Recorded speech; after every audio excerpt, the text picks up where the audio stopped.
الحمد للہ رب العالمین والعاقبۃ للمتقین والصلاة والسلام علی رسولہ الکریم رب اشرح لی صدری ویسر لی امری واحلل عقدۃ من لسانی یفقهوا قولی صلی اللہ علیہ وعلی آلہ وصحبہ وسلم.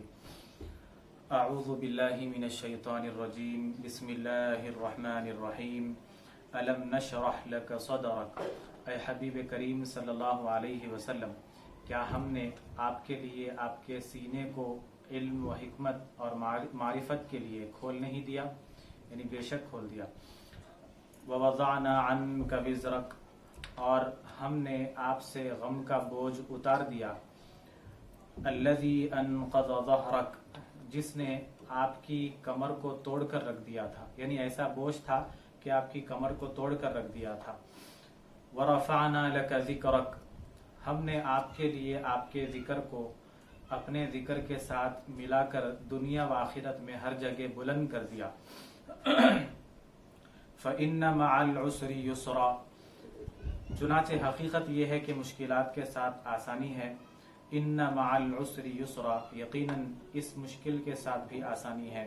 فَإِذَا فَرَغْتَ فَانْصَبْ، لہذا جب آپ تبلیغ کے کام سے، جہاد کے کام سے، تعلیم امت کے کام سے فارغ ہو جائیں تو ذکر و عبادت میں محنت کیا کیجیے. وَإِلَىٰ رَبِّكَ فَارْغَب، اور اپنے رب ہی سے دل لگائے رہیے. اس سورہ کی 8 آیتیں ہیں، اور یہ سورہ کی فضیلت کے تعلق سے کہ یہ بیان کیا گیا ہے، یہ کہا جاتا ہے کہ اس سورہ کو اگر سورۃ الم نشرح کو فجر کی نماز کے بعد 3 مرتبہ اگر پڑھ کر پانی پہ دم کر کر اگر پی لیا جائے تو اس سورہ کی برکت سے ہمارا حافظہ قوی ہوتا ہے، یعنی میموری امپروو ہوتی ہے. اور پھر کہا جاتا ہے کہ جو بچے تعلیم حاصل کر رہے ہوں، چاہے وہ دینی تعلیم ہو یا دنیاوی تعلیم ہو، تو اسٹڈیز کے سٹارٹ کرنے سے پہلے، شروع کرنے سے پہلے، جب بھی اسٹڈیز کے لیے بیٹھتے ہیں بچے، اس سے پہلے ان کو یہ علم نشرح، یہ صورت ان کو پڑھانی چاہیے، عادت ڈالنی چاہیے. اگر اس کو 1 مرتبہ یا 3 مرتبہ اگر پڑھ کر شروع کرتے ہیں تو اللہ تعالیٰ کی ہمارے ساتھ مدد شامل رہتی ہے، یعنی آسان ہو جاتا ہے پڑھنا، کیونکہ اللہ تعالیٰ نے اس میں نبی کریم صلی اللہ علیہ وسلم کے بارے میں یہ اللہ تعالیٰ بیان کر رہے ہیں کہ الم نشرح لک صدرک، اے حبیب ہم نے آپ کے لیے آپ کے سینے کو کھول نہیں دیا. یعنی ہم جو دعا کرتے ہیں، اور رب اشرح لی صدری ویسر لی امری واحلل عقدۃ من لسانی یفقهوا قولی، یہ بھی سینے کو کھولنے کے لیے اور زبان پہ آسانی کے لیے دعا ہے. تو اسی لیے یہ خاص کر یہ سورہ کا اہتمام کرنا چاہیے، خاص کر اسٹوڈنٹس کے لیے، جو طالب علم ہیں ان لوگوں کے لیے بہت فائدہ مند ہے. اور پھر میں کل یعنی سورۃ الضحیٰ ہم جب پڑھ رہے تھے تو اس میں ایک بات میں نے عرض کی تھی کہ انسان کے اوپر 2 کیفیات ہوتی ہیں. کبھی انسان کو ایسا لگتا ہے کہ میرے ساتھ سب اچھا ہو رہا ہے، سب اچھا ہوگا، دور دور تک کوئی رکاوٹ نظر نہیں آتی، اور انسان کو ایسا لگتا ہے کہ سب پازیٹیو جا رہا ہے، سب اچھا ہو رہا ہے. کانفیڈنس انسان کے اندر آتا ہے کہ کاروبار کو لے کے ہو یا نوکری کو لے کر ہو یا پھر زندگی کو، گھریلو زندگی کو لے کر ہو، ہر چیز میں اس کو سب آسانی لگتی ہے. ایسا لگتا ہے کہ اب مجھے بہت دور تک، ایک لمبی زندگی تک میری زندگی میں کوئی مشکل نہیں آنے والی ہے. لیکن سڈن ایک 3-4 دن کے بعد یا 8 دن کے بعد یا 2 دن کے بعد ایسا یوں لگتا ہے کہ سب ختم ہو گیا، نہیں ہے، بہت میں اکیلا پڑ گیا ہوں، لونلی فیل کر رہا ہے، اور پھر اندھیرا زندگی میں، کوئی روشنی نظر نہیں آ رہی ہے، اندھیرا محسوس کر رہا ہے، اکیلا پن محسوس کر رہا ہے. کہ اللہ تعالیٰ نے انسان کی 2 کیفیت بنائی ہے. تو جب وہ موڈ آف ہو جاتا ہے، جو یعنی اکیلا فیل کرتا ہے، اور کبھی پھر اچھا لگنے لگتا ہے، ایسا لگتا ہے کہ نہیں بہت اچھا ہونے والا ہے میرے ساتھ، میں کوئی رکاوٹ نظر نہیں آ رہی دور دور تک، پھر ایسا لگتا ہے کہ نہیں بہت ساری رکاوٹیں ہیں، پتہ نہیں میں اس سے نکل پاؤں گا یا نہیں نکل پاؤں گا، کیا ہوگا نہیں پتہ. تو میں نے سورۃ الضحیٰ میں عرض کیا تھا کہ بزرگان دین کا یہ کہنا ہے، ان کا یہ ماننا ہے کہ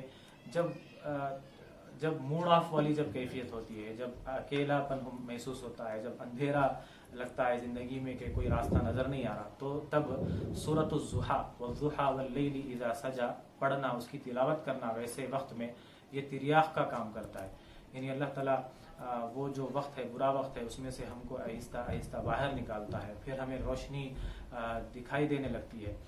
اس کے بعد پھر اللہ تعالیٰ جب انسان کا پھر موڈ چینج ہو جاتا ہے، پھر انسان کو 4 دن کے بعد یا 2 دن کے بعد یا اگلے دن ہی صحیح 8 دن کے بعد پھر سے اچھا لگنے لگتا ہے کہ نہیں اچھا ہو جائے گا، سب میں مینج کر لوں گا، میں اچھے سے میں ڈیل کر لے سکتا ہوں، ہینڈل کر لے سکتا ہوں.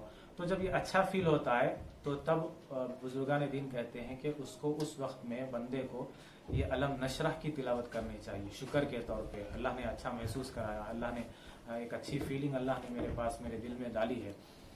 تو تکلیف میں، اکیلے پن میں، اندھیرا جب نظر آتا ہے تب وضحا، اور جب روشنی نظر آتی ہے تو علم نشرح لک صدرک. تو اللہ تعالیٰ اس میں جو بیان کر رہے ہیں نبی کریم صلی اللہ علیہ وسلم سے مخاطب ہے یہ وضحا اور علم نشرح، یہ دونوں صورتوں میں. کہ پہلی آیت ہے علم نشرح لک صدرک، اے حبیب کریم صلی اللہ علیہ وسلم کیا ہم نے آپ کے لیے آپ کے سینے کو علم و حکمت اور معرفت کے لیے کھول نہیں دیا، یعنی سینے کو کشادہ نہیں کر دیا، دل کو آپ کے سینے کو کھول نہیں دیا. یقیناً بے شک کھول دیا ہے. یہاں پر علم نشرح لک صدرک یعنی شرح صدر کا ذکر ہے. شرح صدر یعنی دل کو کھولنا، سینے کو کھول دینا. تو سینے کو کھولنا 2 طرح کا ہوتا ہے، ایک ہے حقیقی کھولنا اور ایک ہے مجازی کھولنا. حقیقی یعنی ظاہری پریکٹیکلی، اور مجازی یعنی باطنی معنوی یا پھر اسپریچول جسے کہتے ہیں روحانی طور پہ. وہ 2 طرح کا ہوتا ہے. تو نبی کریم صلی اللہ علیہ وسلم کے ساتھ 2 طرح کا بھی معاملہ پیش آیا. ایک تو پریکٹیکلی یعنی حقیقی طور پہ ریالٹی میں کھولا گیا، جیسا کہ ہم سنتے ہیں حضور کی سیرت میں کہ جب دائی حلیمہ کے پاس آپ رہ رہے تھے، بچپنا تھا، آپ دائی حلیمہ کے بچوں کے ساتھ جنگل میں گئے تھے، جنگل کی طرف گئے تھے، کھیل رہے تھے.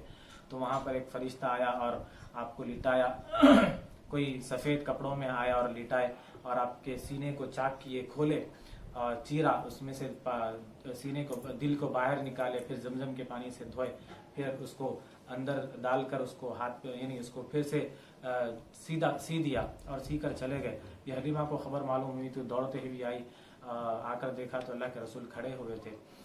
تو یہ حضور کی زندگی میں 3 مرتبہ یہ سینے کو چاک کیا گیا، پریکٹیکلی ریالٹی میں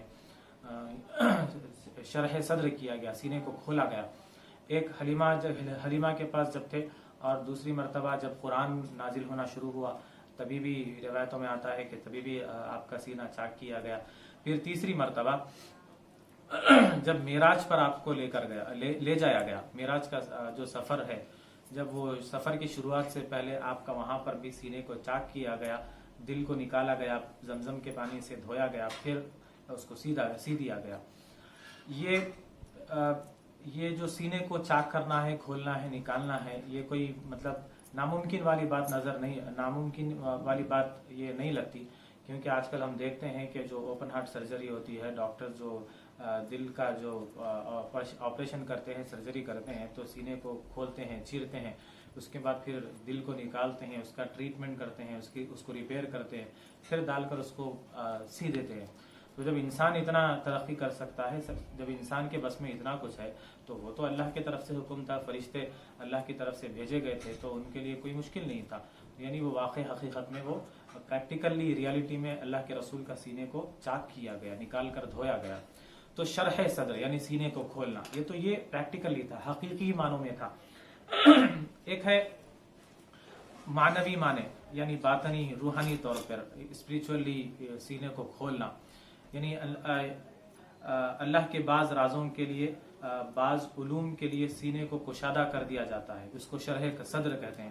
یعنی اللہ کے راز کچھ ایسے ہیں جب اللہ تعالیٰ رازوں کو ڈالنا چاہتا ہے، اور اللہ کے جو علوم ہیں وہ علوم کو جب سینے میں ڈالنا چاہتا ہے اللہ تعالیٰ، تو اس کو کہتے ہیں شرح صدر. یعنی پریکٹیکلی ریالٹی میں کچھ نہیں ہوتا، لیکن وہ روحانی طور پہ ہوتا ہے، ایک سینے کو کھول دیا جاتا ہے.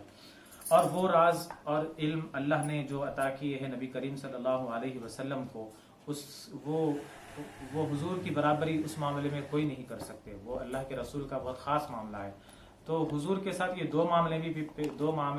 دو حالات بھی پیش آئے. ایک پریکٹیکلی ریالٹی میں بھی شرح صدر ہوا، یعنی سینے کو کھولا گیا، اور پھر روحانی طور پر بھی یہ آپ کے ساتھ سلسلہ جاری رہا، چلتا رہا. اللہ تعالیٰ آپ کو تسلی دیتے رہے، اللہ